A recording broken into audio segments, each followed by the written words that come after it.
سجدے سہو کے واجب ہونے کے اسباب ہیں تو ان کا تذکرہ چل رہا تھا. اس میں سے بتایا تھا کہ پہلے قاعدے میں 3 یا 4 رکعت والی نماز ہو، فرض ہو، واجب ہو یا سنن مؤکدہ ہو، تو پہلے قاعدے میں تشہد سے زائد کچھ نہ پڑھے، صرف تشہد پڑھے. اگر تشہد کے بعد یا تو درود شریف پڑھنا شروع کر دیا یا پھر 3 تسبیح کے وقت ٹھہرا رہا اور اس کے بعد تیسری رکعت کے لیے کھڑا ہوا، تو ایسی صورت کے اندر سجدے سہو واجب ہوگا. اسی طرح تشہد کو 2 مرتبہ پڑھا پہلے قاعدے میں، تو اس صورت میں بھی سجدے سہو واجب ہوگا. ہاں اگر آخری قاعدہ ہو اور آخری قاعدے میں کسی نے تشہد کو 2 مرتبہ پڑھ لیا تو کوئی حرج نہیں، اس لیے کہ آخری قاعدے میں ویسے بھی تشہد کے بعد درود شریف، دعائے معصورہ وغیرہ پڑھنا ثابت ہے اور مسنون ہے. تو اس وجہ سے اگر تشہد آخری قاعدے میں 2 مرتبہ پڑھ لے تو اس کی وجہ سے سجدے سہو واجب نہیں ہوگا. البتہ پہلے قاعدے میں اہتمام کرے کہ تشہد کو 2 مرتبہ بھی نہ پڑھے اور تشہد کے بعد دیر بھی نہ لگائے. اسی لیے اللہ کے رسول صلی اللہ علیہ وسلم کے پہلے قاعدہ کرنے کی کیفیت جو کتابوں میں بیان کی گئی ہے کہ جیسے آپ تپتی ہوئی ریت سے کھڑے ہو جاتے ہیں، جیسے تپتی ہوئی ریت سے آدمی جلدی جلدی کھڑا ہو جاتا ہے، تو اس طرح پہلے قاعدے سے آپ جلدی کھڑے ہو جاتے ہیں. تو اس لیے یہ وضاحت اس لیے کر دی کہ بعض مرتبہ بعض لوگوں کو شکایت رہتی ہے کہ ابھی تو ہمارا تشہد پورا نہیں ہوتا اور امام صاحب کھڑے ہو جاتے ہیں. تو امام اگر اپنی درمیانی رفتار کے ساتھ تشہد مکمل کر لے تو وہ تو کھڑا ہو جائے گا، وہ پھر آپ کا انتظار تھوڑی کرے گا.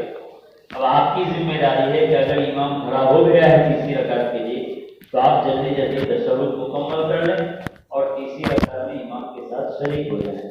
تو بہرحال یہ جو ہے قاعدے اولا سے متعلق ہے. اگر امام کے پیچھے قاعدے اولا میں مقتدی نے تشہد کے علاوہ درود شریف وغیرہ پڑھ لیا، مقتدی بھول گیا کہ یہ پہلا قاعدہ ہے تو وہ تشہد بھی پڑھ لیا، تشہد کے بعد اس نے درود شریف وغیرہ بھی پڑھ لیا، تو ایسی صورت میں اس پر کوئی سجدے سہو واجب نہیں ہوگا، اس لیے کہ وہ امام کے نیچے ابتدا میں ہے تو امام نے اس کی ذمہ داری اپنے اوپر لے لی ہے. لہذا اس مقتدی پر اگر مقتدی سے کوئی واجب بھول سے چھوٹ جائے تو مقتدی پر سجدے سہو واجب نہیں ہوتا. ہاں اگر مقتدی کسی واجب کو جان بوجھ کر چھوڑے تو پھر مقتدی پر سجدے سہو تو نہیں ہے کیونکہ امام کی مخالفت نہیں کر سکتا، لیکن اس کی نماز واجب الاعادہ ہے. لہذا اس کو چاہیے کہ اپنی نماز واپس دہرائے اگر جان بوجھ کر مقتدی نے کسی واجب کو چھوڑ دیا. لہذا اس کا خیال رکھنا چاہیے. تو امام کے پیچھے پہلے قاعدے میں مقتدی نے تشہد کے بعد درود شریف وغیرہ پڑھ لیا ہو تو ایسی صورت میں اس پر سجدے سہو واجب نہیں ہوتا ہے. بعض مرتبہ ایسا ہوتا ہے کہ آدمی سلام پھیر دیتا ہے اور سلام پھیرنے کے بعد یاد آتا ہے کہ میرا فلاں واجب چھوٹ گیا تھا. مثلا فکر ہی کے اندر کہ سلام پھیر دیا اور پھر یاد آیا کہ دعائے قنوت تو میں نے پڑھی نہیں یا پھر قاعدے اولا چھوٹ گیا تھا.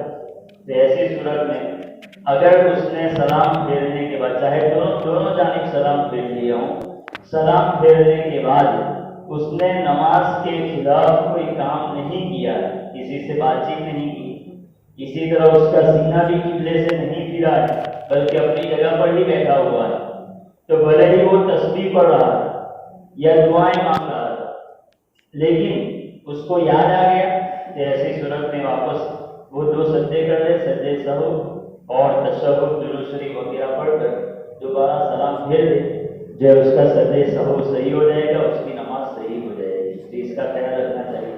اور بھی مسائل کے سجدے سہو کی. اس سے پہلے یہ زکوٰۃ کا جو سلسلہ شروع ہوا تھا تو زکوٰۃ کے نصاب سے متعلق یاد رکھنا چاہیے کہ زکوٰۃ سونے اور چاندی میں واجب ہوتی ہے. تو سونے کا نصاب یہ پرانے وزن کے اعتبار سے 20 مثقال سونا ہے اور